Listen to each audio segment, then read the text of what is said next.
Hi, I'm Jay Haynes for the Film Sensei YouTube channel.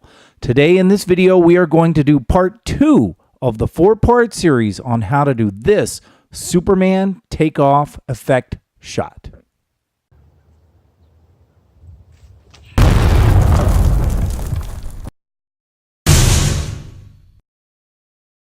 Today, I will be working with an asset from Action VFX. Action VFX is a great source of stock footage, VFX, and resources. Action VFX creates top-of-the-line VFX assets for both professional artists as well as amateur filmmakers. Their assets have been used in such shows as Legends of Tomorrow, The Flash, The Walking Dead, and NCIS. I will leave a link in the description below to their website. Use the coupon code SENSEIDISCOUNT to get 10% off anything that you buy from Action VFX. So in the last video, we talked about how to do this takeoff effect. I have rendered that video and placed it in HitFilm Express. Today I will be working with GroundCrack 2B2K 518 from Action VFX. So I'm going to take my footage and I want to right click on it and make it into a composite shot. Click OK. And so here is the footage, and what I'm going to do is figure out exactly where I want that ground crack to happen, and it's going to happen just as I start to take off, which is about 2:27. Okay, so I'm going to create a new composite shot. It will be 5 seconds, and I'm going to call it ground crack, and clicking OK, I will drag my ground crack footage in, and I will find the 2:27 mark, which is where that will happen, and then I will bring it over to here. And as luck would have it, I don't have to do anything else with it because it's going to be sitting right there. I want to temporarily drag my takeoff footage in here so that I can get an idea of exactly where I want that ground crack to be. Whoops, might help if I grab the ground crack. In terms of position and size, and if I open it up, I can kind of make it smaller and put it right underneath my own feet, sort of a thing. So that is where it is going to happen, right? I'm basically going to take off right from there. So that's pretty much it. Now I can go ahead and get rid of that part.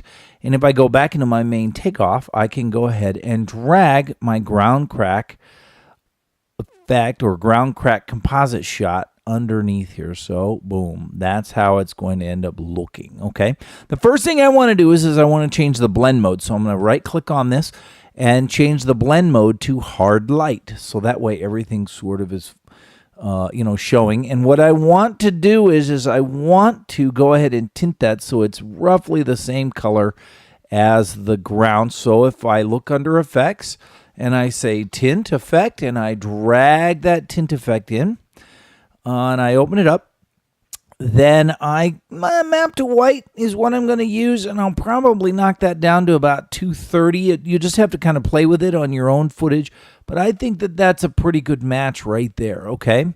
Now, if I want that kind of ring to be there, as it almost like a burn scar or something from the takeoff, then I could certainly leave that there, okay? That's not going to be a problem, okay? But I think I don't want that ring there. So what I'm going to do is, and I'll tell you one thing I'm going to do is I'm just going to slide it one further back, so that way in the takeoff comp it doesn't actually show it until I am actually out of the way, right? But I'm just going to use a choked off matte to do that. So I'm going to take my ground crack and I'm going to right click on it, duplicate it, and I'm going to call this the matte. Okay. And the matte itself, I'll double click and open up.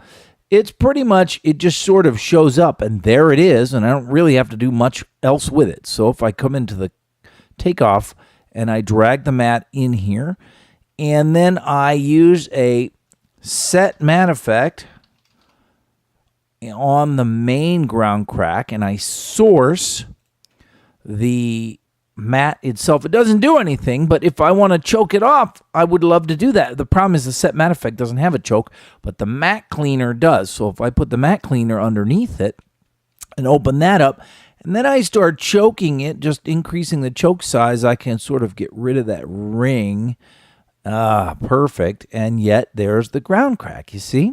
So that's pretty much how it's going to work. Now, what I probably would want to do also maybe is add a little bit of a brightness and contrast effect to it. If I drop a brightness and contrast effect onto here, and let me drop it underneath, and then if I just up the contrast a little bit to make it a little bit starker, a little bit more obvious that it's there, you see? So now I have this. Yeah, and that looks pretty good. So that's pretty much the second part. Now, in the next part, we're going to add the debris flying out from the crack itself. So if you have any questions or feedback, please leave them in the comments below. Otherwise, thanks for watching.